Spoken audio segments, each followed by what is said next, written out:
नमस्कार।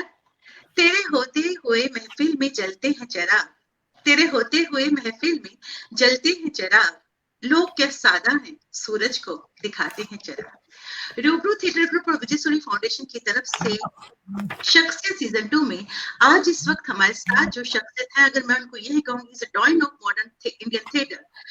He is a director, he is playwright, he is designer, he is media communicator, he is avid educationist, he is former vice chairman of Bihar संगीत नाटक अकादमी पटना और NSD के छात्र रह चुके हैं, पूर्व छात्र रह चुके हैं और संगीत नाटक पुरस्कार से, संगीत नाटक अकादमी पुरस्कार से सम्मानित है, बहुत सारे पुरस्कारों से उनको सम्मानित किया गया है.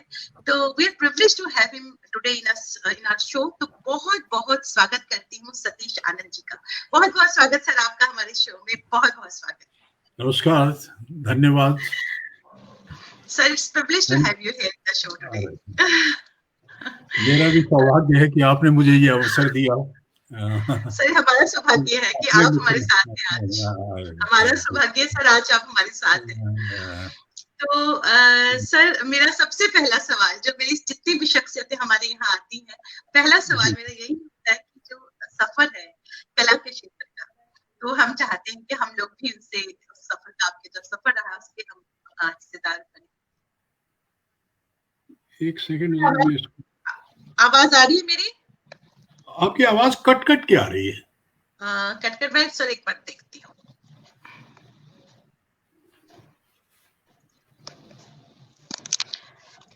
सर, अब आ रही है आवाज आपको? हाँ, आवाज वही कट ही रही है, अभी भी कट रही है. अभी भी कट रही है? जी जी, हो सकता है सर कुछ. हाँ ठीक. आ रही है आवाज? बताइए. हाँ बताइए, फिर से क्या पूछा आपने? सर, मेरा पहला सवाल ये कि जो आपका सफर रहा है कला के क्षेत्र में. अच्छा, हाँ, मेरा जो वो क्या कहें, यात्रा जो है वो अजीब सी है. वो कई जगह से उखड़े हैं और फिर बसे हैं, फिर उखड़े हैं, फिर बसे हैं, इस तरह से रहा. मेरा जन्म पश्चिम पाकिस्तान में हुआ. उस समय वो हिंदुस्तान का हिस्सा था. 1947 में मैं पाकिस्तान, आज का वो पाकिस्तान है, वहाँ मैं पैदा हुआ था. और मेरे पैदा होने के बाद ही कुछ महीनों के बाद ही, मैंने मई में पैदा हुआ था और अगस्त में भारत आज़ाद हो गया और उसके दो विभाजन हो गया, तो हम लोगों को इधर आना पड़ा. और पिताजी लेके आए थे. हाँ, पिताजी लेके आए थे. वो पहले अमृतसर हम लोग आए, वहाँ ये रिफ्यूजी कैंप्स थे, वहाँ पे हमें कुछ दिन ठहराया गया. और फिर उसके बाद अम्बाला में एक कैंप लगा, फिर वहाँ शिफ्ट किया गया. फिर अम्बाला में भी काफ़ी भीड़ हो गई तो पानीपत शिफ्ट किया गया. तो इस तरह से काफ़ी 5-6 महीने शायद गुजर गए, ऐसा मुझे बताते हैं. मैं तो गोद में था, मुझे तो कुछ भी नहीं पता है. तो उसके बाद फिर मेरे पिताजी और मेरे पिताजी के बड़े भाई ताऊ जी जिन्हें कहते थे हम, उन्होंने फिर दिल्ली फाइनल किया कि हम वहाँ पे बिजनेस करेंगे. बिजनेस चूंकि इनका पाकिस्तान में भी बिजनेस था, किताबों की दुकान थी, स्कूल कॉलेज की किताबें बेचते थे, स्टेशनरी का साथ में काम था, और कुछ घड़ियों के पार्ट्स और स्ट्रैप्स, चेन्स वगैरह भी बेचा करते थे. ये साथ कुछ इस तरह का था. तो वो दिल्ली में शुरू किया हमने. और फिर दिल्ली में मेरी शुरू की शिक्षा जो है दिल्ली में ही, वहाँ एक म्यूनिसिपल कॉरपोरेशन का स्कूल है दिल्ली में, मोरी गेट में, वहाँ पे 4th क्लास तक मैं पढ़ा. उसके बाद 5वीं में मोरी गेट हाई स्कूल एक है, वहाँ पर फिर शिफ्ट हुआ. 5वीं में मैं वहाँ चला गया. और इस बीच मेरे पिताजी और मेरे ताऊ की आपस में कुछ ऐसा हो गया तो अलग हो गए. फिर पिताजी टूर करने लगे और वो घड़ियों के पार्ट्स वगैरह का ही टूर बेचते थे. वो सामान साथ लेके जाते थे, यूपी में जाते थे, बिहार में जाते थे, वेस्ट बंगाल का कुछ हिस्सा था, आसाम तक जाते थे. तो 3 महीने 4 महीने का वो टूर करते थे और उसके बाद वो दिल्ली लौटते थे. तो तब तक हम लोग दिल्ली ही रहे. और उस बीच क्या होता है कि दिल्ली में जो हम लोग छोटे छोटे ही थे, तो ये रामलीला बहुत होती है यहाँ दिल्ली में. उस समय भी होती थी बहुत ज़्यादा. तो वो माँ या और पिताजी भी होते थे तो हमें साथ ले जाया करते थे, और मोहल्ले के सारे काफी परिवार मिल के जाते थे देखने के लिए। तो वहां जो कुछ भी देख के आते थे ना, दूसरे दिन फिर उसी को, उसी मोहल्ले में अपने घर के बाहर ही अपने दोस्तों के साथ मिलके हम उसे एनेक्ट किया करते थे। जो कुछ भी हम लोग देख के आते थे, कुछ डायलॉग्स उस तरह से याद तो होते नहीं थे, लेकिन एक सीक्वेंस हमें पता थी कि कुछ ऐसा बोला गया, कुछ वैसा कहा गया होगा, तो वो करते रहते थे। तो ये मुझे लगता है कि ये शायद मेरी शुरुआत थी रंगमंच पर या नाटक में अभिनय का, जो एक वो कीड़ा शायद वहीं से लगा होगा। तो उस तरह से एक अपने आप, चूंकि संवाद बनाने की, एक छोटे बच्चे हैं, अपने आप संवाद बना के भी बोल रहे हैं, तो वो सारा एक विश्वास आपके अंदर पैदा होता चलता है। उसके बाद फिर 1960 में पिताजी ने वहाँ पटना सिलेक्ट किया कि पटना में ही बिजनेस करेंगे, तो उन्होंने वहाँ पे एक अपनी दुकान खोली, और बिहार में वो पहली ऐसी शॉप थी जो होलसेल बिजनेस, होलसेल का काम करती थी, वॉच स्पेयर्स का, बिहार में और नहीं थी। तो उन्होंने पटना सिलेक्ट किया। तो फिर पटना 1957 में उन्होंने सिलेक्ट किया था, और हमें 1960 में वो अगस्त में पटना ले गए। और वहाँ फिर दिल्ली कहाँ और पटना कहाँ, काफी अंतर, भाषा का अंतर, कल्चर का अंतर, रहन सहन का अंतर, खान पान का अंतर, ये सब बड़े अंतर थे। और दूसरा ये होता है कि आप जब कहीं किसी नई जगह पे जाते हैं तो आपको बहुत मुश्किलों का सामना करना पड़ता है, क्योंकि कोई भी समाज आपको बहुत जल्दी एक्सेप्ट नहीं करता है। वो एक बड़ी मुश्किल होती है, हाँ, मिक्स करने में बड़ा समय लगता है। तो वो हम लोग छोटे छोटे थे तो हम लोग का मन ही नहीं लगता था। स्कूल में बड़ी मुश्किल से हमारी एडमिशन हुई, और स्कूल में भी वहाँ एक राममोहन राय सेमिनरी स्कूल है, बहुत अच्छा स्कूल है, उसमें मेरी एडमिशन हुई। वो एक रिटन टेस्ट हुआ उसमें, तो उन्होंने मुझे पास कर दिया। फिर उसके बाद उन्होंने मेरा वाइवा लिया। वाइवा में अब वो स्कूल के वो कोई वाइस प्रिंसिपल थे, उन्होंने कहा कि तुम्हारा नाम क्या है। मैंने बताया सतीश कुमार आनंद। पहले सतीश कुमार भी मैं लगाता था, तो आनंद, सतीश कुमार आनंद। अच्छा, तो किस जात के हो? भाई जाति क्या है? मैंने कहा जी मेरी आनंद जाति है। बोले आनंद जाति नहीं, आनंद तो सरनेम होता है। मैंने कहा ऐसा है कि मुझे नहीं मालूम, मेरे घर में तो इस तरह की बातें नहीं होती हैं। तुम्हें किसी ने तुम्हारी जाति नहीं बताई क्या? मैंने कहा नहीं, हमारे घर में इस तरह की बातें नहीं होती हैं, तो इसलिए मुझे नहीं मालूम है। और जहां तक मुझे अगर जाति की बात है तो मैं तो आनंद ही कहता हूँ, मेरे पिताजी भी आनंद है, मैं भी आनंद हूँ। तो उन्होंने मुझे फेल कर दिया, क्योंकि मैं जाति अपनी नहीं बता पाया। तो बड़ा निराश हुआ। मैंने आके अपने पिताजी से कहा कि बाबूजी उसने तो उन्होंने कहा अच्छा। तो हमारे वो पटना मार्केट में हमारी शॉप थी, तो उसके जो मैनेजर थे वो एक मुस्लिम सज्जन थे, आगा साहब। वो उस स्कूल में उर्दू पढ़ाते थे। तो मेरे पिताजी ने उनको शिकायत की, भाई ये क्या बात है, आपके वो कौन वाइस प्रिंसिपल है? उन्होंने इसकी जात जात पूछी, और जात तो अब कैसे, इसको क्या मालूम बेचारे को, और फेल कर दिया है। तो उन्होंने फिर जाके प्रिंसिपल से बातचीत की, और वो प्रिंसिपल एग्री कर गए, और फिर मुझे वहां दाखिला मिल गया। लेकिन उसके लिए मेरे पिताजी को एक वॉल क्लॉक स्कूल को भेंट करनी पड़ी। 110 रुपए की आती थी उस समय, काफी महंगी थी। ये 1960 की बात है। तो इस तरह से पहला जो एक झटका लगता है ना, आप नई जगह पे जाते हैं, तो उस तरह से था। फिर वहाँ स्कूल बहुत अच्छा था, बहुत बढ़िया स्कूल था, को एजुकेशन थी। लेकिन बिहारी समाज की लड़कियां कम थी, बंगाली ज्यादा थे। बंगाली लड़के लड़कियां काफी थे। तो वहाँ हर साल नाटक हुआ करते थे।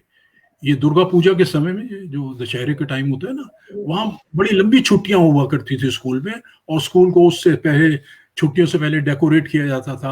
आपस में कंपटीशन होता था, इंटर क्लास कंपटीशन होते थे, नाटक होते थे, डांसेस होते थे, गीतों का प्रोग्राम होता था। तो 3-4 दिन का ये प्रोग्राम होता था। तो उसमें ये एक नोटिस निकला कि जो भी हिंदी नाटक में काम करना चाहता है, लड़का या लड़की, तो वो आके ऑडिशन दे। तो मैं भी चला गया ऑडिशन देने के लिए। और पहले वो लड़के, बड़ी कोशिश करता था मैं कि किसी से दोस्ती करूं, कोई दोस्ती करता ही नहीं था। भाग जाते थे सब, इधर उधर का बहाना बना के छटक जाते थे। और मैं दिल्ली से आया होता तो सब मेरा नाम दिल्ली रखे हुए थे, मुझे मेरे नाम से पुकारते नहीं थे दिल्ली। तो इस तरह से एक अजीब सा वो लगता था शुरू शुरू में। बाद में फिर उस नाटक की रीडिंग मुझसे कराई, तो मैंने जब रीडिंग करनी शुरू की तो तालियां बजनी शुरू हुई। एक डायलॉग, एक लाइन पढ़ूं तो उसके बाद तालियां, आवाज में जोश था, वो सब कुछ था। तो खूब तालियां बजी और उसके बाद उन्होंने मुझे सिलेक्ट कर लिया। उन्होंने कहा कि तो लेकिन एक शर्त पर तुम्हारा सिलेक्शन होगा, अगर जब तक तुम स्कूल में हो और हर साल तुम नाटक में हिस्सा लोगे, अगर तुम हाँ करते हो तभी तुम्हें हम सिलेक्ट करते हैं, नहीं तो नहीं किसी और को। क्योंकि होता यह था कि सीनियर क्लासेस में जैसे ही बच्चे जाते थे फिर वो नाटक वगैरह से हट जाते थे और पढ़ाई में ज्यादा टाइम दिया करते थे, क्योंकि वो पढ़ने वाले ज्यादातर लड़के लड़कियां, और ये सांस्कृतिक कार्यक्रम जो है वो बड़े शौकिया लेवल पर बिहार में हुआ करते थे। कोई इस तरह की कोई सांस्कृतिक परंपरा बिहार की नहीं रही है, ये बाद में धीरे धीरे मुझे पता चला। तो खैर, तो मैंने कहा जी नहीं, मैं तो करूंगा, मुझे तो बड़ा शौक है, मैं जब तक रहूंगा स्कूल में। और तो फिर इस तरह से मुझे उस नाटक में काम मिल गया, और वो जितने भी लड़के थे जो मुझसे झटकते थे वो सारे मेरे दोस्त बन गए, सारे स्कूल के लोग मेरे दोस्त बन गए, सारे लड़के, टीचर्स भी बहुत मानने लग गए। कोई भी स्टूडेंट मुझे लगता है जब स्कूल में अच्छा करता है, किसी भी स्पोर्ट्स में करता हो या इन सारी एक्टिविटीज में, तो वो सबकी नजर में आ जाता है, तो सबका वो प्रिय हो जाता है। तो ये एक मेरा सौभाग्य था कि वो सारे फिर मेरे बड़े अच्छे दोस्त बन गए, बहुत बढ़िया दोस्त बन गए, और उसमें से कई हैं जो आज तक मेरे साथ हैं।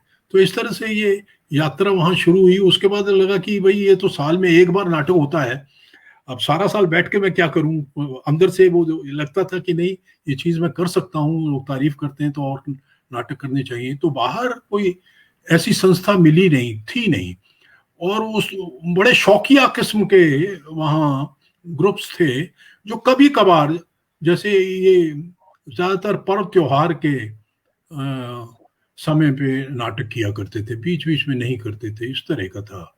तो वो फिर बड़ा दुखी हुआ मैं। लेकिन इस बीच ये है कि कई और लड़के भी मिलते गए जो इस तरह के थे, तो हम लोग वहाँ एक कदम कुआं एक जगह है लोहानीपुर, वहाँ पे कुछ लड़के हम लोग मिलने लगे। तो 1962 में हमने एक संस्था बनाई सब लड़कों ने मिलके, कला संगम नाम की, कि हम लोग नाटक किया करेंगे। तो वहाँ पे रोज बैठ के आपस में पढ़ते थे, कुछ नाटक पढ़ते थे, कुछ स्किट्स वगैरह इस तरह से करते थे। तो वो एक संस्था बन गई।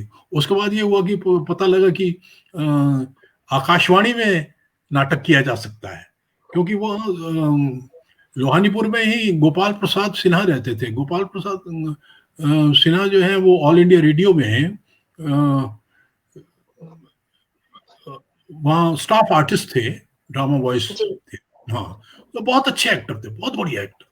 तो उनसे बातचीत होने लगी, तो उन्होंने बताया कि तो आकाशवाणी तब तक ज्वाइन, तो आकाशवाणी में आ जाओ। तो हम लोग ने वो 5 रुपए उस समय मनी ऑर्डर देना था, तो 5 रुपए हमने उसके वो भेजे मनी ऑर्डर से। उसके बाद हमें वहां से आ गया कि आप आइए ऑडिशन के लिए आइए। तो उन्होंने कुछ हमें स्क्रिप्ट्स दी, पढ़ाई, और उसमें मेरा सिलेक्शन हो गया। तो बड़ा खुश हुआ मैं। अब वो सिलेक्शन हो गया, वो कीड़ा तो काट ही रहा था, तो हम पहुंच गए वहां पे कि भाई अब हमें नाटक दीजिए। तो कहने ऐसे थोड़ी होता है, ऐसा थोड़ी होता है, तुम सिलेक्ट हो गए हो तो ये बहुत लंबा पैनल है, वो तो बात आती है, और महीने 2 महीने के बाद एक बार बारी आती है, तो इसलिए इतने उत्तेजित मत हुई है। बड़े निराश हुए, लेकिन फिर भी आकाशवाणी के आगे पीछे चक्कर दिन भर काटते ही रहते थे। और इस बीच क्या हुआ कि हम दोस्तों ने मिलके फिर वो कुछ छोटे छोटे नाटक, 2 नाटक थे वो किए। एक था खून ही खून, दूसरा रिश्ते की जरूरत। 2 एकांकी थे, और उसके साथ कुछ गाने का, कुछ डांसेस का प्रोग्राम, कुछ इस तरह का कंपोजिट प्रोग्राम करके पहली बार हम लोगों ने उसको किया। और वहाँ एक रविंद्र भवन है, आपस में ही पैसे इकट्ठे करके ना सारे लड़कों ने चंदा करके हॉल को बुक किया, और हमने 50 कार्ड छपवाए, और 50 कार्ड, 400 450 की उसमें सीटिंग कैपेसिटी है, तो हम लोगों ने 50 कार्ड छपवाए और सबको दे दिए कि भाई तुम लोग बांट दो, और जितने लोग आना चाहते हैं, इसमें कोई बंदिश नहीं है कि 2 आएंगे या 4 आएंगे, 10 आना चाहते हैं तो 10 भी आ जाएंगे, जितने आना चाहते हैं, क्योंकि हॉल भरने से मतलब था। और एक बड़ी खुशी थी कि हम नाटक कर रहे हैं, बाहर नाटक कर रहे हैं, लोगों के बीच कर रहे हैं। तो वो दोनों एकांकी बहुत अच्छे हुए, तो उससे काफी मुझे ये मिला कि नहीं, उस संस्था को, सारे लड़कों को, हम लोग ये काम कर सकते हैं। हालांकि कोई कैरियर समझ के नहीं किया था, वो तो धीरे धीरे जैसे जैसे सफलता मिलती गई और ये कैरियर बन गया। कैरियर तो किसी का ऐसा नहीं था, सब लोग बस यही टाइम पास करने के लिए, चलो ये अच्छा है, इधर उधर घूमने फिरने से तो अच्छा है ना कि आप ये सारी चीजें करते हैं, तो आप बहुत कुछ सीखते भी हैं। और इस बीच रेडियो में भी फिर नाटक जब मिलने लगे, तो पहली बार मुझे याद है, जब पहली बार गए तो उन्होंने हमें कुछ स्क्रिप्ट्स पकड़ा दिए, स्टूडियो में लेके बोले पढ़िए। वो सारे न्यूज थे। अब न्यूज दे दिया हमें, हमने कहा न्यूज रीडर थोड़ी बनना है। बोले नहीं नहीं, आपकी भाषा सुधारनी है, तो उच्चारण सुधारने हैं। रेडियो में तो आपका उच्चारण सही होना चाहिए, डिक्शन सही होनी चाहिए, नहीं तो फिर आपको तो कार्यक्रम नहीं मिलेगा। तो वो 2 महीने तक हमें यही पढ़ाते रहे। और वो उस समय बीबीसी के कुछ जो वाचक थे, समाचार वाचक, वो बहुत अच्छे बोलते थे, उनकी रिकॉर्डिंग्स हमें सुनाते थे और फिर कहते थे कि आप भी इनको बोलिए। तो उच्चारण उससे बहुत बेहतर हुआ। दिल्ली से भी ये देवकी नंदन पांडे, अशोक वाजपेयी और इस तरह के कई थे समाचार वाचक उस समय, बहुत अच्छी, इनके सबके उच्चारण बहुत अच्छे थे। तो उनसे फिर हम लोगों ने बहुत सीखा, क्योंकि बिहार में रहने वाले या जहां भी आप जिस भी जगह पे रहते हैं, वहां जो लोकल भाषा है उसका असर तो बोलचाल पे आ जाता है ना। लेकिन जब आप हिंदी बोल रहे हैं, मानक एक भाषा अगर हमने उसको बना दिया है, तो फिर ये सारे के सारे इंटोनेशन आपके हट जाने चाहिए। एक अभिनेता के तौर पर आपके अंदर ये सारी बातें नहीं रहनी चाहिए। जब उसकी जरूरत है तब आप उसको ले आइए। तो आपकी आवाज इतनी फ्लेक्सिबल होनी चाहिए एक अभिनेता की, कि वो जिस भी ध्वनि को लेना चाहे वो ले ले, जिस भी ध्वनि को छोड़ना चाहे वो छोड़ दे। और इस तरह से अभिनेता को अपने आप को मांझना पड़ता है, मेहनत करनी पड़ती है, बड़ा मेहनत का काम। बिल्कुल।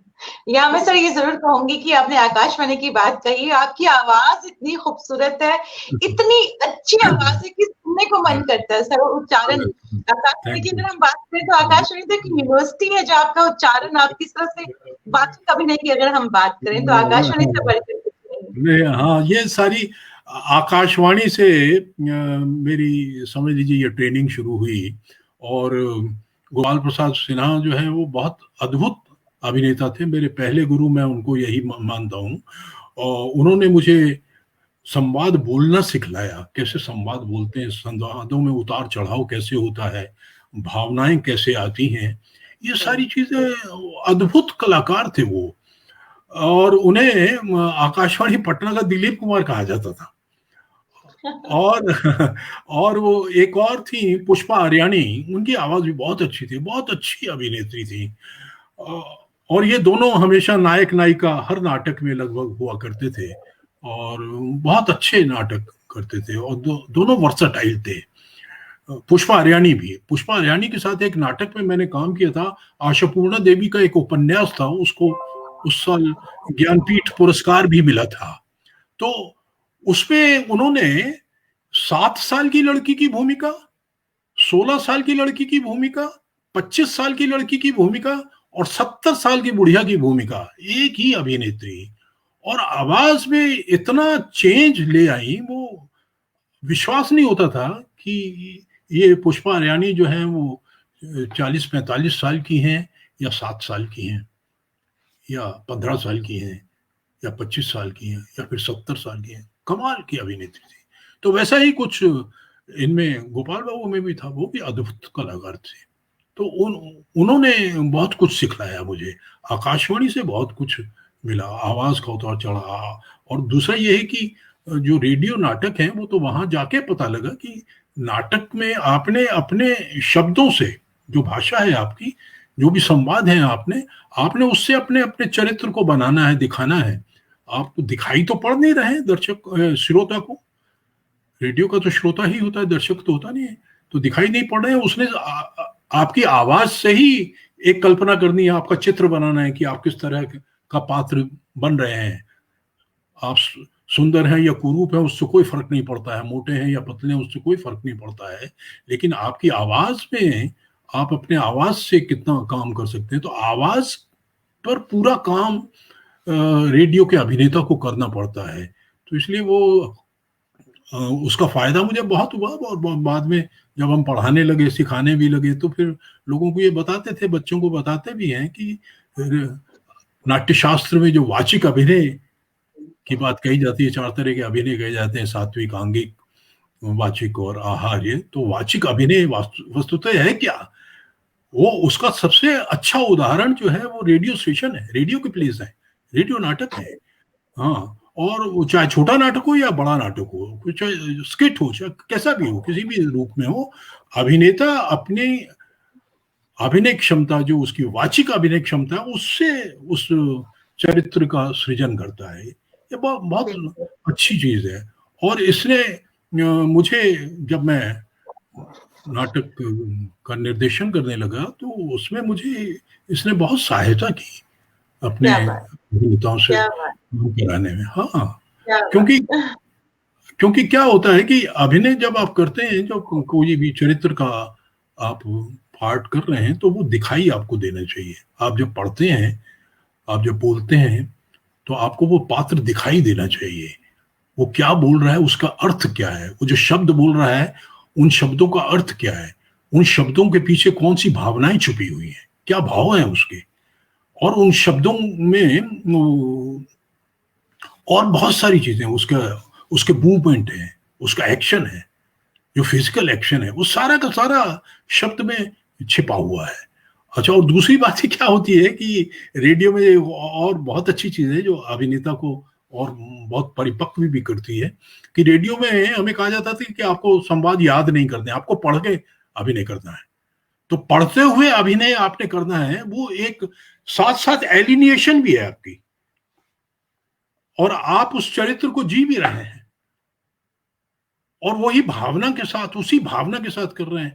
और सामने आपके कोई नहीं है, आप सामने तो आपके माइक है, माइक से आप बात कर रहे हैं, तो माइक आपकी प्रेमिका है, माइक आपका पिताजी है, माइक आपकी माँ है, जो भी है जिससे भी आप संवाद कर रहे हैं, बातचीत कर रहे हैं। तो ये एक अद्भुत चीज है रेडियो की, जो मुझे लगता है कि हर अभिनेता को रेडियो नाटकों में काम करना चाहिए, उससे उनमें परिपक्वता आएगी। ये क्या बात है, क्या बात। तो हमारे साथ बहुत सारे एस्टीम्ड व्यूअर्स जुड़ चुके हैं, मैं उनके नाम लेना चाहूंगी। दीपक नायडू जी हमारे साथ जुड़े हैं, बेहतरीन कलाकार हैं, सिंगर हैं, बहुत बहुत स्वागत।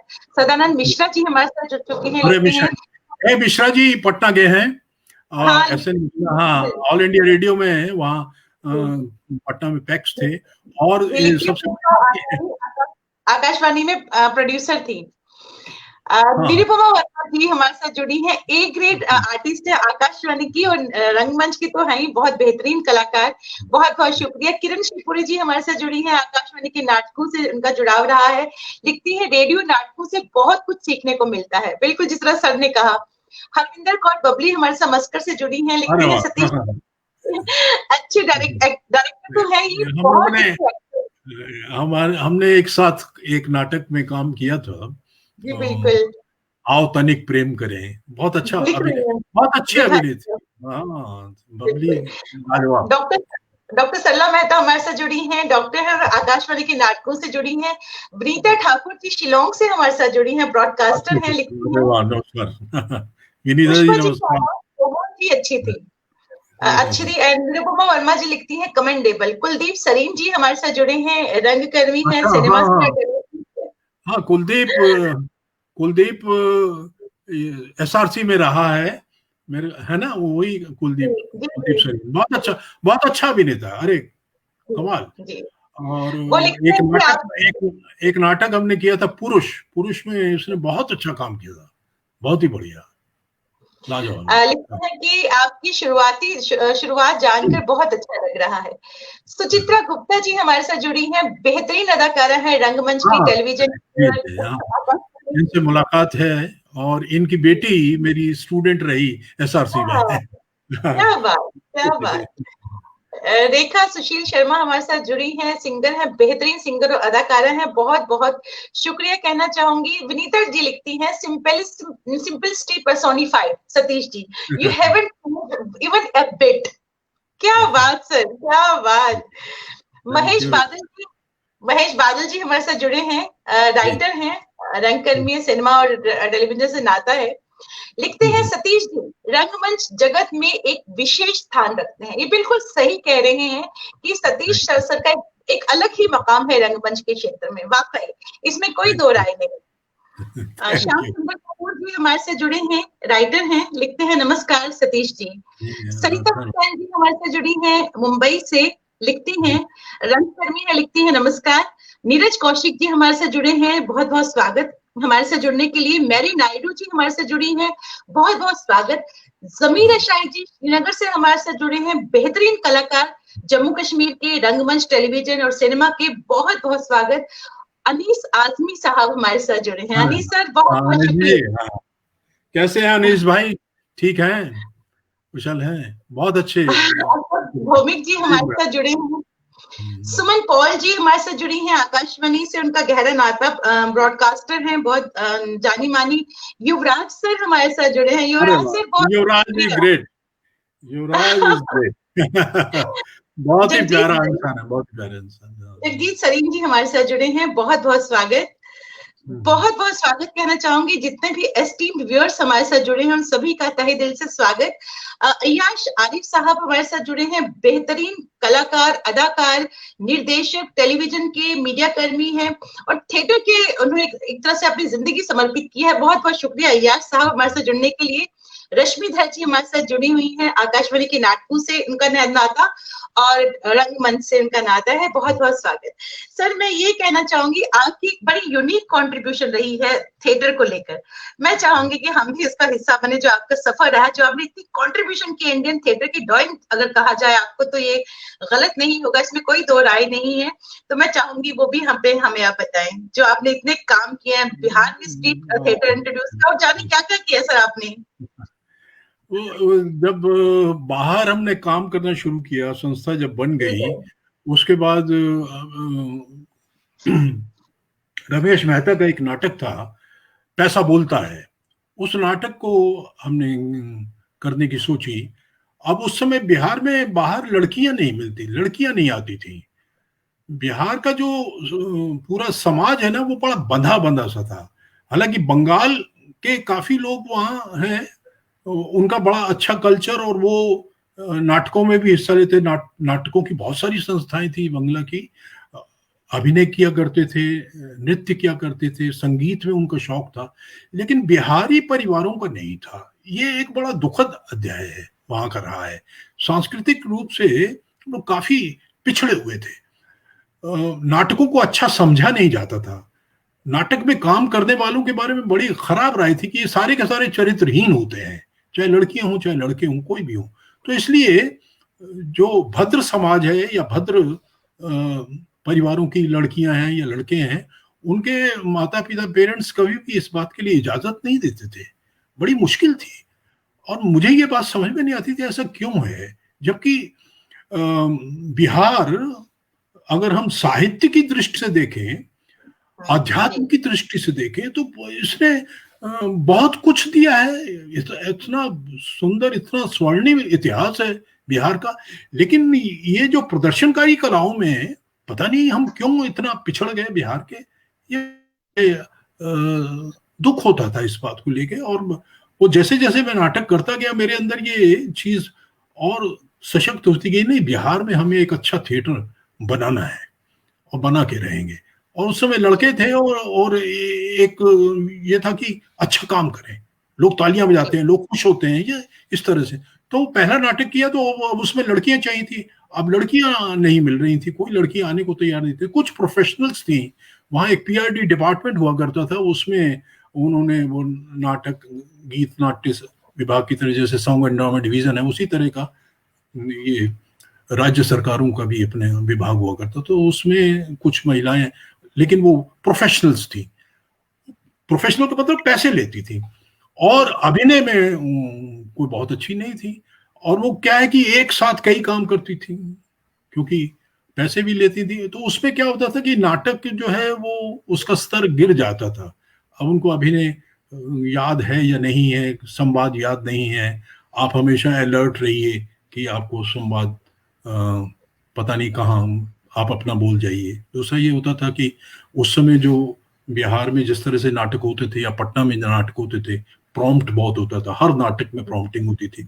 और वो मेरे ख्याल उस समय पारसी थिएटर में भी प्रॉम्प्टिंग की एक परंपरा थी।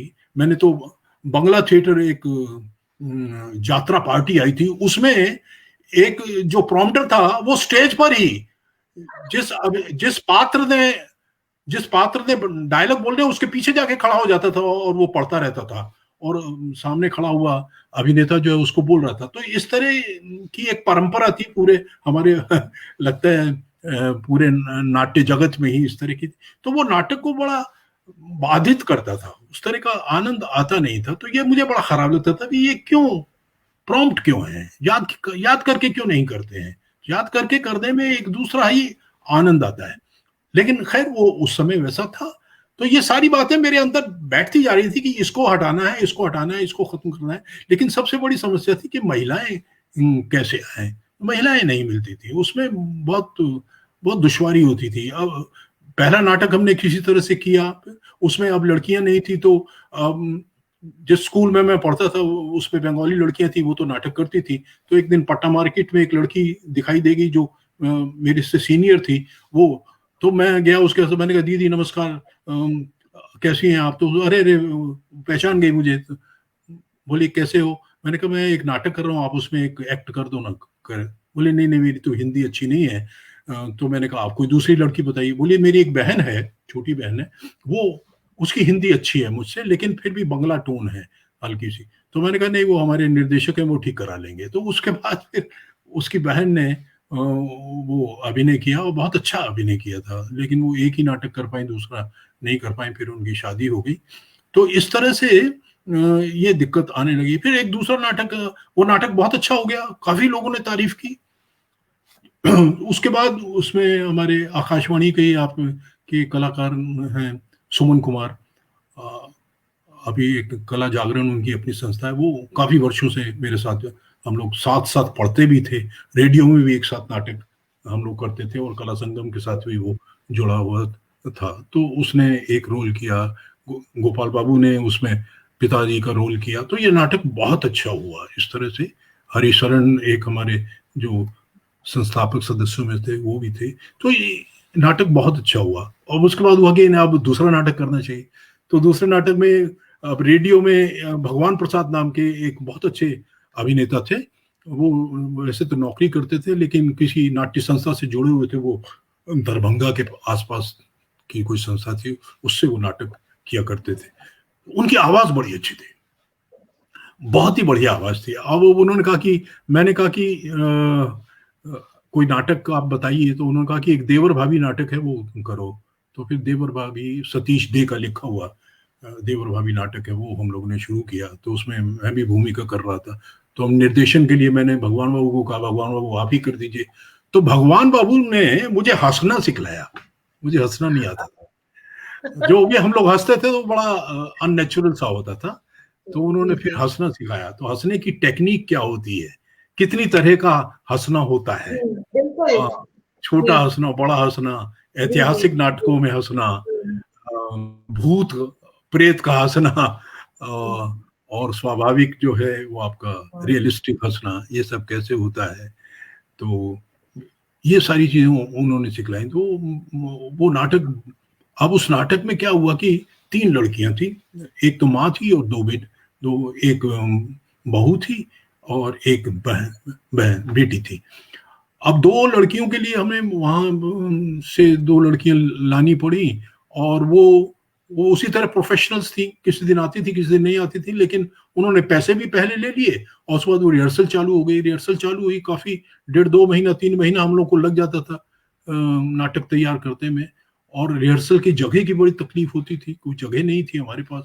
तो कुछ दिन तक हम लोगों ने इनके गोपाल बाबू के घर पे ही रिहर्सल की थी। फिर उसके बाद हिंदी साहित्य सम्मेलन है, वहां पे किसी तरह से हमें वो जगह मिल गई, उसका किराया भी दिया गया। खैर किराया देने में तो कोई हर्जा नहीं था, लेकिन इस तरह से बड़ी दिक्कतें होती थी। अब उसमें क्या हुआ कि लगभग 1.5 महीना रिहर्सल होने के बाद हम रिहर्सल कर रहे थे, शाम का समय था, और एक आवाज आनी शुरू हुई, बंद करो बंद करो बंद करो, बंद कीजिए, रिहर्सल बंद कीजिए। हम लोग समझ रहे नहीं कौन बोल रहा है। तो वो जब पास आए सज्जन तो देखा उन दोनों लड़कियों के पिताजी थे। अब वो उस दृश्य ये हो रहा था कि वो बहू जो है वो विधवा हो चुकी थी, और उसकी जो सास है वो उसको उल्टा सीधा गालियां दे रही थी, जैसे आमतौर पे हमारी जो भारतीय सासें हैं शायद वैसा ही किया करती थी। अब तो नहीं है शायद वैसा, लेकिन शायद पहले ऐसा रहा होगा। तो वो नाटक उसी का था। अब वो तुम उल्टा हो, तुम कुलक्षणी हो, तुम वेश्या हो, वगैरह वगैरह इस तरह की गालियां वो दे रही थी। तो उन्होंने कहा कि बंद कीजिए, ये गालियां काट दीजिए। तो निर्देशक थे, उन्होंने भगवान को कहा गाली कैसे काट देंगे, ये तो नहीं नहीं मेरी बेटी को गाली दी जा रही है। उन्होंने कहा आपकी बेटी को थोड़ी दी जा रही है, अरे भाई वो तो पात्र है, वो चरित्र है, चरित्र को दी जा रही है गाली, वो आपकी बेटी को गाली क्यों? नहीं नहीं आप इनको ये डायलॉग्स काटिए। उन्होंने कहा कि ये तो नहीं हो सकता है, तो सीन नहीं होगा अगर डायलॉग काट देंगे। तो बोला सीन काट दीजिए। बोला सीन काट देंगे तो नाटक कैसे होगा? तो बोले ये आपकी मर्जी, आप देख लीजिए, मेरी बेटियां काम नहीं करेंगी अगर आपने गालियां रखनी है तो। और वो अपनी बेटियों को लेके चले गए और कहने लगे कि ए सतीश बाबू कल आके मुझे बता जाइएगा, आप गाली काट रहे हैं तो हमारी बेटी आएंगी, नहीं तो नहीं आएंगी। मैंने कहा जी। वो चले गए, बहुत मनाया लेकिन नहीं माने, वो बहुत गुस्से में से चले गए। और हम लोग सोचने लगे अब क्या करें, तो क्या किया जाए। तो नहीं, भगवान बाबू ने कहा कि नई लड़कियां, हमने कहा नई लड़कियां कहाँ मिलेंगी, लड़कियां तो मिलती ही नहीं है, अब क्या करें। तो बोले दूसरा नाटक। हमने कहा दूसरा नाटक पहले ढूंढे, फिर उसके बाद कितनी लड़कियां होंगी, क्या होगा, कैसे होगा।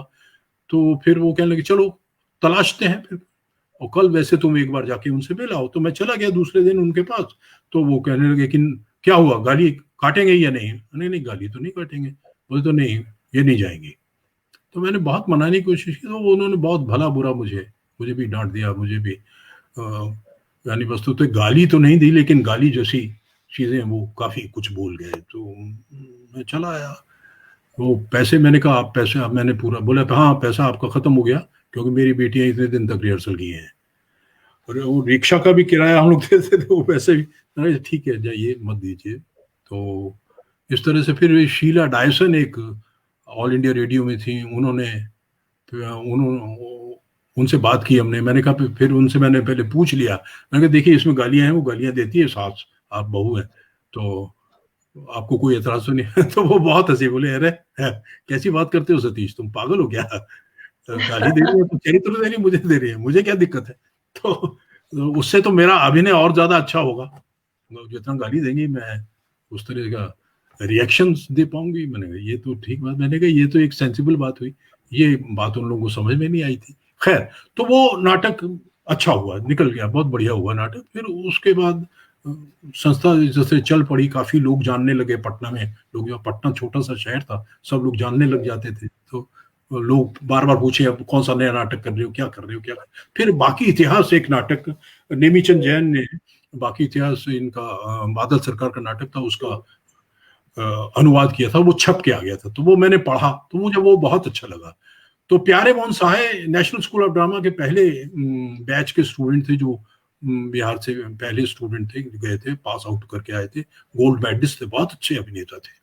उनको हमने रिक्वेस्ट की कि आप इस नाटक को डायरेक्ट कर दिए, तो उन्होंने फिर वो नाटक डायरेक्ट किया। उस नाटक को, वो नाटक बहुत अच्छा हुआ, वो भी बहुत अच्छा हुआ। उसमें भी 2 लड़कियां थी, एक तो शीला डायसन ने किया और एक और लड़की थी, बंगाली लड़की थी, श्यामली चटर्जी। लेकिन सिंसियर बहुत थी वो पीआरडी की आर्टिस्ट, लेकिन सिंसियर बहुत थी, तो उसने उसमें काम किया। अब उसमें भी रिहर्सल की प्रॉब्लम, रिहर्सल की हमारे पास जगह नहीं थी, वो हिंदी साहित्य सम्मेलन वालों ने देने से इनकार कर दिया। अब हमारे जो प्रेसिडेंट थे वो तो डॉक्टर PN सिन्हा, उनका एक मकान बन रहा था। अब उनके पास गए, हमने कहा कि डॉक्टर साहब कोई जगह नहीं रिहर्सल की मिल रही है। अब वो जो है अपनी पत्नी से बहुत डरते थे। उन्होंने कहा कि देखो ऐसा है कि मेरी पत्नी जा रही है मायके 2 महीना के लिए, तो मेरा जो ये घर बन रहा है तुम लोग यहाँ रिहर्सल कर लिया करना। लेकिन ये ठीक है, तो वो उस तरह से उन्होंने हमें जगह दे दी, तो हम लोग वहाँ रिहर्सल करने लगे और वो फिर नाटक किया हम लोगों ने। उस नाटक को करने के बाद उसी साल संयोग से नेमी जी पटना आए थे किसी कारण से, तो उनके सम्मान में हमने इसका एक शो रखा।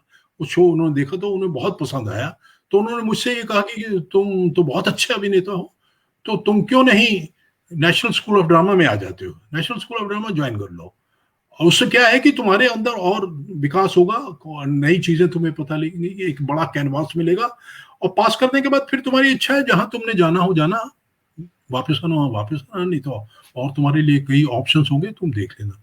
तो मुझे ये उनकी सजेशन बहुत अच्छी लगी और मैंने कहा ठीक है, मैं आऊंगा। तो उसके बाद फिर राष्ट्रीय नाट्य विद्यालय की तैयारी में मैं लग गया और राष्ट्रीय नाट्य विद्यालय में हमने भेजा। हाँ, इस बीच समय चूंकि निकल चुका था, तो अगले वर्ष मुझे अप्लाई करना था 71 में, तो 70 का पूरा साल खाली था, तो फिर हमने आधे अधूरे किया। अब आधे अधूरे में भी दिक्कत ही आए कि एक विम्मी कपूर नाम की लड़की थी, उसके घर पे ही रिहर्सल हुई और बड़ी मुश्किल से वो नाटक वहां तैयार हुआ, फिर उसके वहां हमने शोज किए। आप हैं? जी सर, मैं हूँ। हाँ, अच्छा। जी सर, मैं चाहूंगी, हमारे साथ प्रतिमा कनन जी जुड़ चुकी हैं। बहुत बहुत स्वागत आपका। अनीस प्रतिमा जी बहुत ही बढ़िया कलाकार हैं, बहुत ही बढ़िया आर्टिस्ट, बहुत ही बढ़िया, बहुत बेहतरीन कलाकार और बहुत बेहतरीन इंसान। बिल्कुल बिल्कुल। अनीस आजमी सर लिखते हैं, ये पटना आई थी नेशनल स्कूल ऑफ ड्रामा की तरफ से। 95 में हमने बुलाया था नेशनल स्कूल ऑफ ड्रामा की रेपेट्री कंपनी को, तो इन्होंने वहां 3 नाटक किए थे पटना में। प्रतिमा जी उस समय आई थी। जी जी सर, अनीस आजमी सर लिखते हैं कि जो पैसा बोलता है उसमें भी उनका पहला नाटक था, उसमें उन्होंने अभिनय किया था। महेश मैं अभी भी चाहता हूँ कि सतीश जी के साथ एक नाटक किया जाए, एक संपूर्ण नाटक का। सतीश आनंद जी, बिल्कुल। संध्या गुप्ता जी जम्मू से हमारे साथ जुड़ी हैं, फैशन डिजाइनर है और बहुत काम कर रही हैं, बहुत बहुत स्वागत। अय्याज शारिफ साहब लिखते हैं इंस्पायरिंग जर्नी। संध्या गुप्ता जी लिखती हैं बहुत अच्छा लग रहा है आपके एक्सपीरियंस को सुन के। गुलाम साबिर साहब हमारे साथ जुड़े हैं। सुभाष गुप्ता सर हमारे साथ जुड़े हैं हैदराबाद से, बेहतरीन रंगकर्मी निर्देशक है, बहुत बहुत स्वागत सर आपका। लवली चंद्रा जी हमारे साथ जुड़ी हैं, बेहतरीन सिंगर है जम्मू कश्मीर की।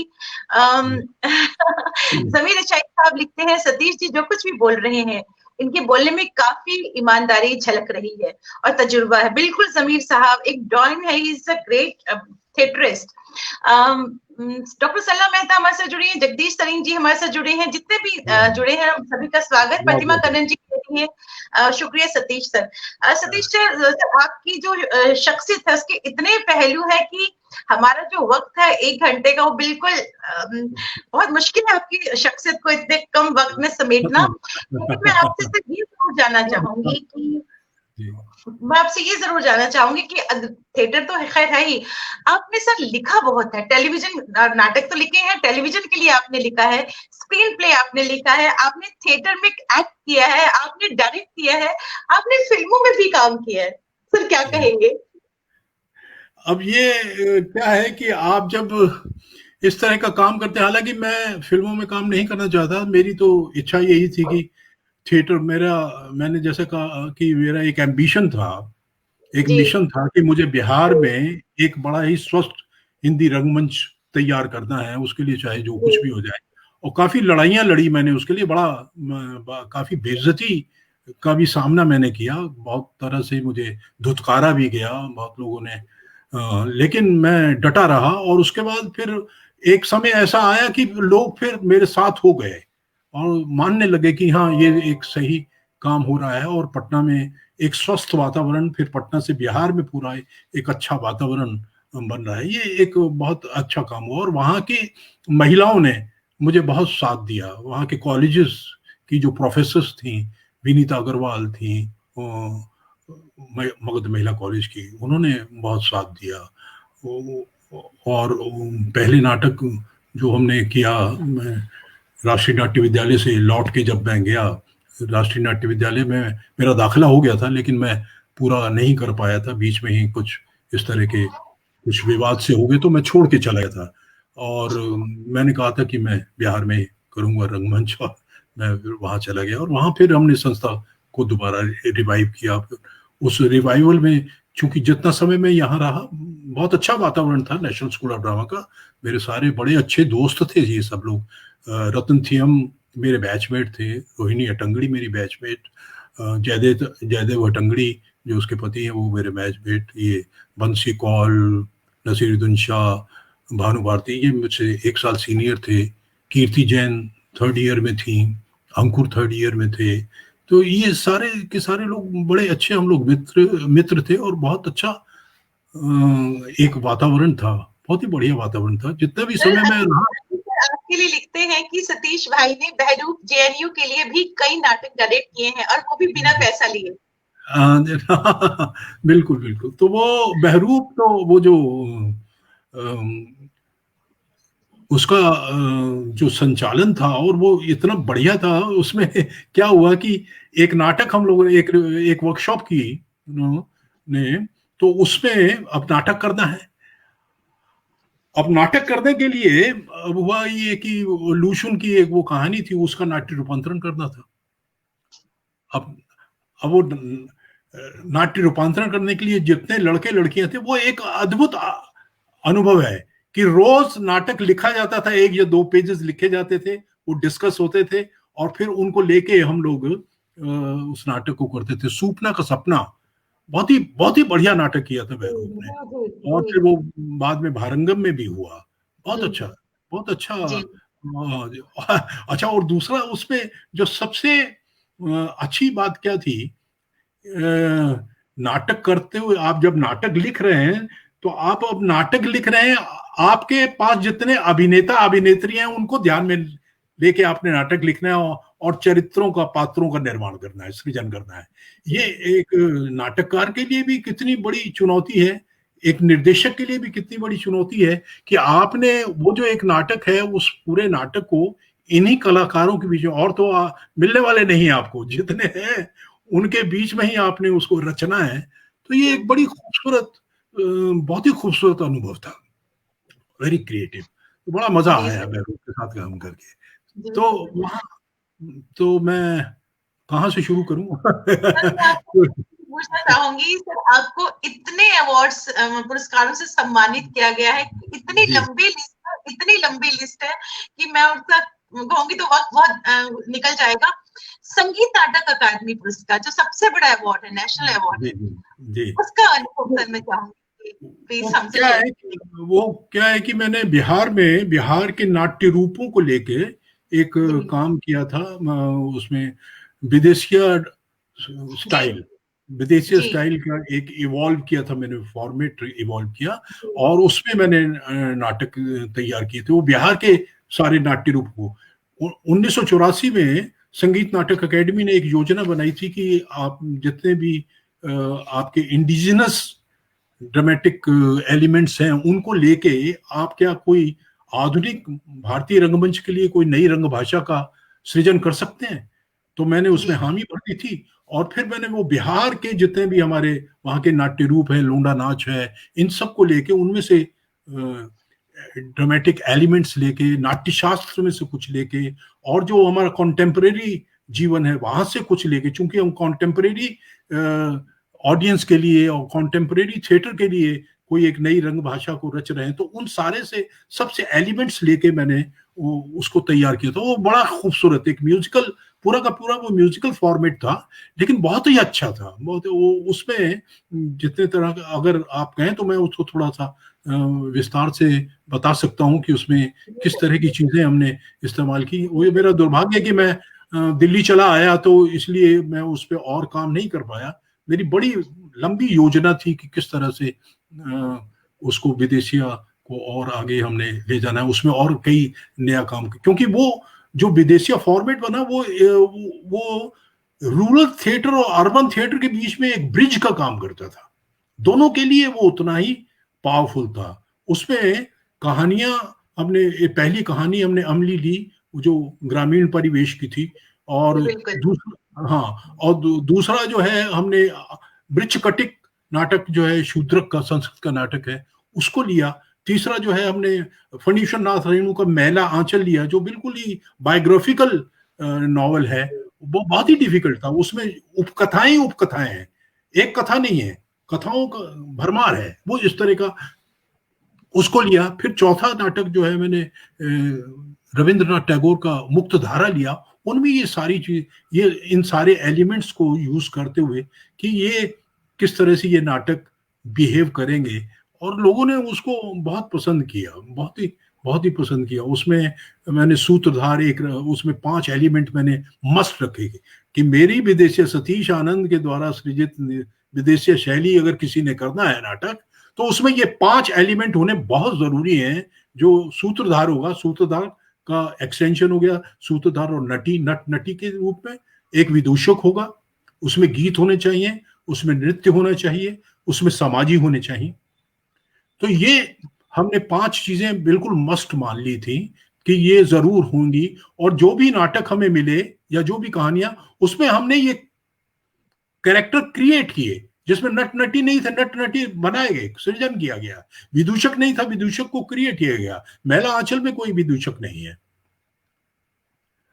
मुक्तधारा में कोई विदूषक नहीं है, कोई सूत्रधार नहीं है, लेकिन उसमें नट नटी लेके आए, और वहां की लोकल भाषाओं का इस्तेमाल मैंने मुक्तधारा में किया। मुक्तधारा में राज की भाषा मैंने हिंदी रखी जो दरबार की भाषा है, और वहां पे एक डेरा रखा जहां पे उनकी भाषा भोजपुरी है, और पानी जहां से जाता है वहां मगध की तरफ, तो वहां की भाषा मगही रखी। 3 भाषाओं का, और हाँ 3 भाषाओं का इस्तेमाल उसमें किया था मैंने। और ये प्रयोग इतना अच्छा रहा, इतना बढ़िया रहा कि लोगों को बहुत मजा आया, उसमें एंटरटेनिंग भी था। और बड़ा डिफिकल्ट नाटक है मुक्तधारा रविंद्रनाथ टैगोर का, लेकिन उसका फॉर्मेट मैंने कुछ इस तरह से जो विदेशी शैली का बनाया ना, वो इतना खूबसूरत उसको बना देता है। बहुत से नाटक, कोई भी नाटक किया जा सकता है, लेकिन फिर आपको उसको नाटक का या कहानी का, उपन्यास का रूपांतरण करना पड़ेगा उस तरह से, ताकि वो ऐसा नहीं जबरदस्ती फिट करने से नहीं होगा कि चलो इसको विदेशिया में कर देते हैं, ऐसा नहीं है। आपको उस तरह से उसको लिखना पड़ेगा। अब सूत्रधार है तो वो सूत्रधार सिर्फ नरेटर नहीं है, वो डांसर भी है, वो गाता भी है, वो नाचता भी है, और उसने नाटक के किसी ना किसी एक पात्र का अभिनय भी करना है, वो जरूरी है। नटी के लिए भी वैसा ही है, आप सिर्फ नाचने के लिए आए ऐसा नहीं है। जैसे पहले हमारे नाटकों में हुआ करता था कि नाचने के लिए लोग चले आते थे, समय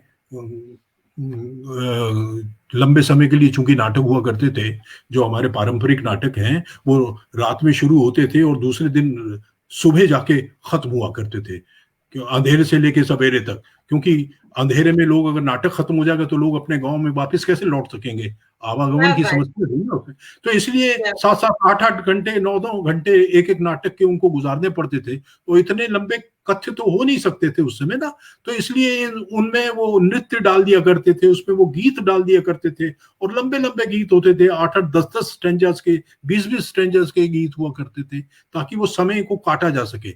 लेकिन आज के समय में तो वैसा है नहीं, हमारे पास उस तरह की समस्या नहीं है। जीवन हमारा बहुत फास्ट हो चुका है। जिस तरह, अगर आपको अपने समय के साथ चलना है तो आपको अपने हर चीज की रफ्तार को भी वैसा ही बनाना पड़ेगा। अब उस तरह से आप बहुत तुकदुम नहीं चल सकते हैं, क्योंकि हमारा जीवन इतना तेज हो चुका है, हर चीज इतनी तेज हो चुकी है। अब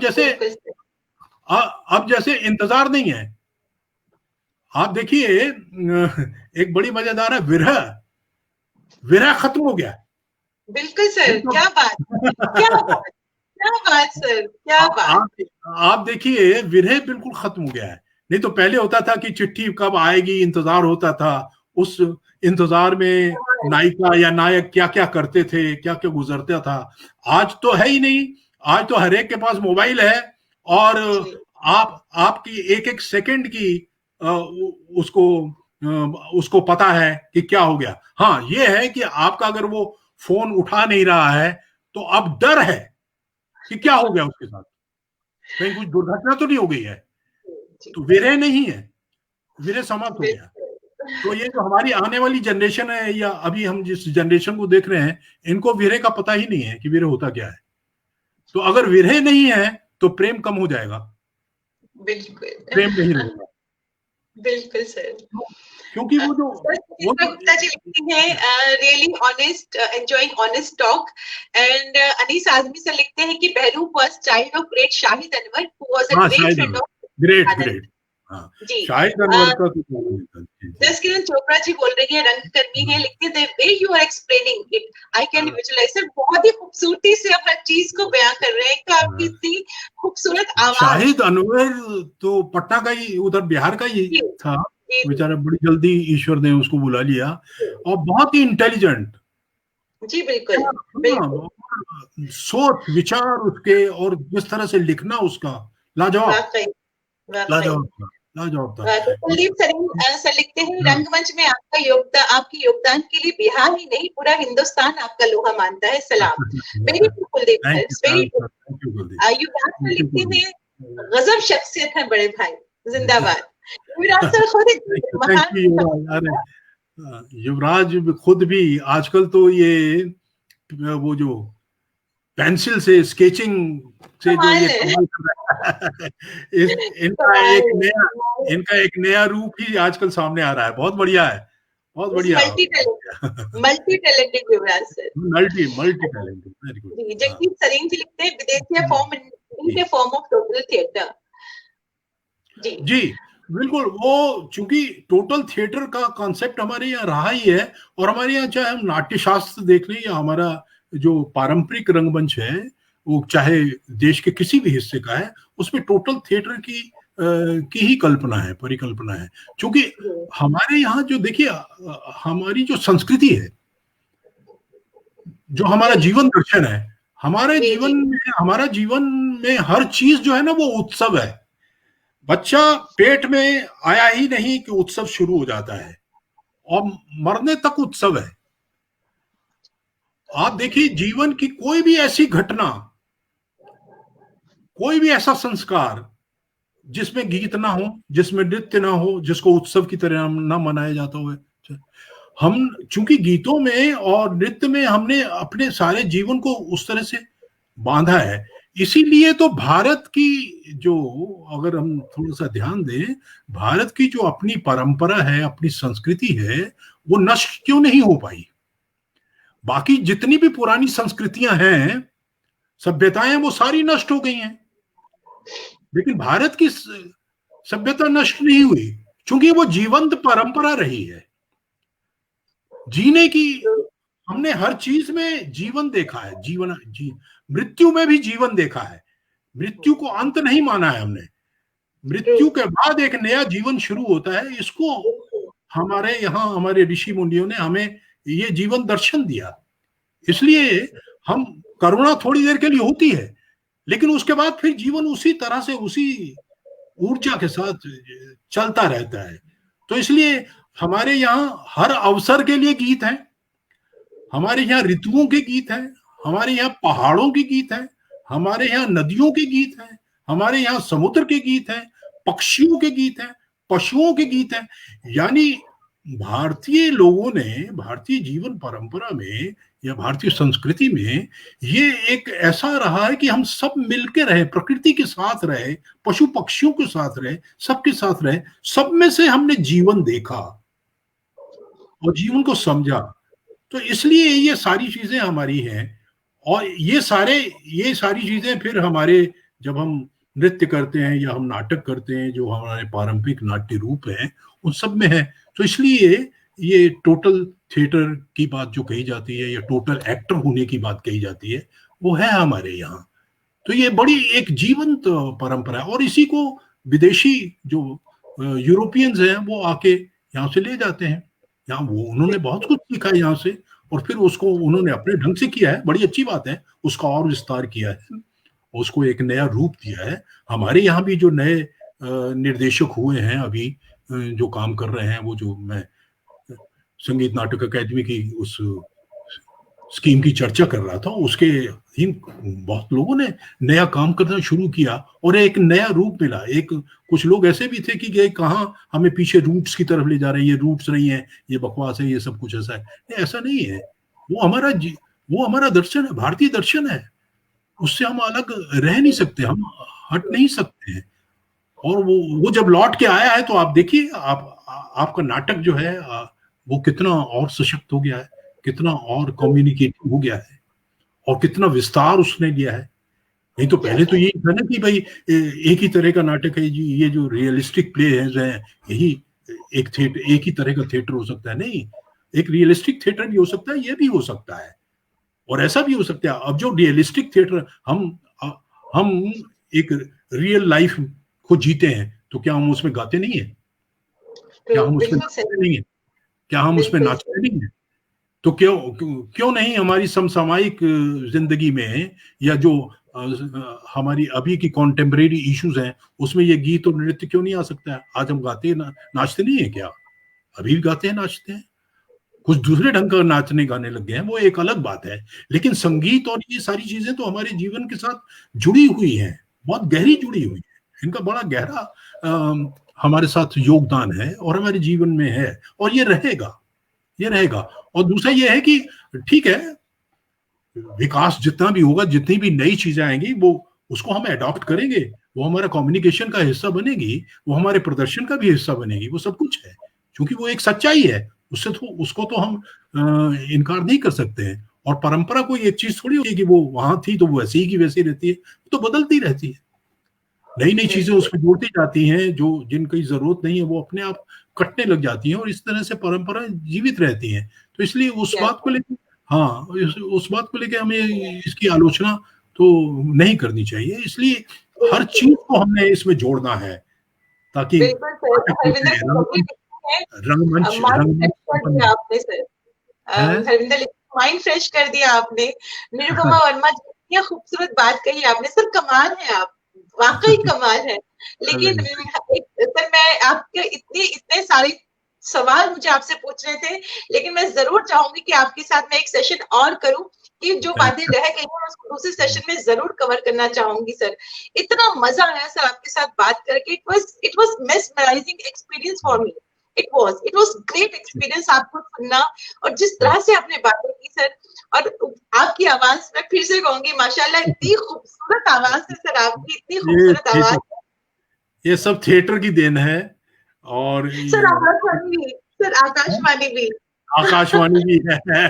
आकाशवाणी से शुरू हुए और थिएटर, और लगातार काम करना। आज मुझे 58 साल हो गए इसमें काम करते हुए, इस क्षेत्र में बहुत नाटक किए, के आसपास नाटक किए, फिल्में की। हरविंदर ने लिखा है कि सर की स्पीच सुननी थी, स्पीच रह गई। हरविंदर, मैं सर को अपने सर के साथ एक सेशन और करना चाहूंगी, क्योंकि मुझे सर से बहुत कुछ पूछना था, लेकिन अगले सेशन में सारी बातें हम करेंगे। सर मैं आपको बहुत बहुत शुक्रिया कहूंगी। थैंक यू, बहुत शुक्रिया सर, थैंक यू सर। आपसे मिलके बहुत अच्छा लगा। और सारे लगता है कि जितने सब लोग मुझे सुन रहे हैं, देख रहे हैं, उनको भी कुछ मेरी बातें अच्छी लगी होंगी। अगर कुछ गलत कमाल की बात है सर, मजा आ गया। हाँ, और अपने सारे अनुभवों को 1 घंटे में समेटना तो थोड़ा मुश्किल होता ही है। सर बहुत मुश्किल है, इसलिए सर आपके साथ एक सेशन तो लाजमी है, एक सेशन तो बनता ही है आपके साथ एक और। बहुत शुक्रिया कहना चाहूंगी सर मैं आपका, बहुत बहुत शुक्रिया। Thank you very much. Thank you sir. नमस्कार बंधुओं सबको। नमस्कार। जितने भी व्यूअर्स हमारे से जुड़े हैं सभी का तहे दिल से शुक्रिया। और सर की शख्सियत के इतने पहलू हैं, मेस्मराइजिंग जो बोल रहे थे वो, इट वाज टू गुड। और वाकई उनके साथ एक सेशन और तो बनता ही है। और 1 घंटे से ज्यादा का वक्त हुआ हम लोगों का उनके साथ बातचीत का। और आज शनिवार है और हर शनिवार को हमारा एक म्यूजिकल इवनिंग होता है मेरे फेसबुक पेज पर। और आज हमारे साथ यूएसए से हैं, बेहतरीन सिंगर हैं वंशी सप्रू, तो जुड़ेगा हमारे साथ 8:30 पर म्यूजिकल इवनिंग में। आप सभी का इंतजार रहेगा। और कल जो शख्सियत है, शख्सियत का जो अगला अंक है, कल हमारे साथ अर्चना कामत हटकेकर होंगी, जो महाराष्ट्र से हैं, बेहतरीन सिंगर हैं और शंकर महादेवन अकेडमी में वो संगीत सिखाती भी हैं मुंबई में। तो रहिएगा कल हमारे साथ, और आज शाम को 8:30 बजे आपका इंतजार रहेगा म्यूजिकल इवनिंग के लिए। तब तक के लिए नमस्कार।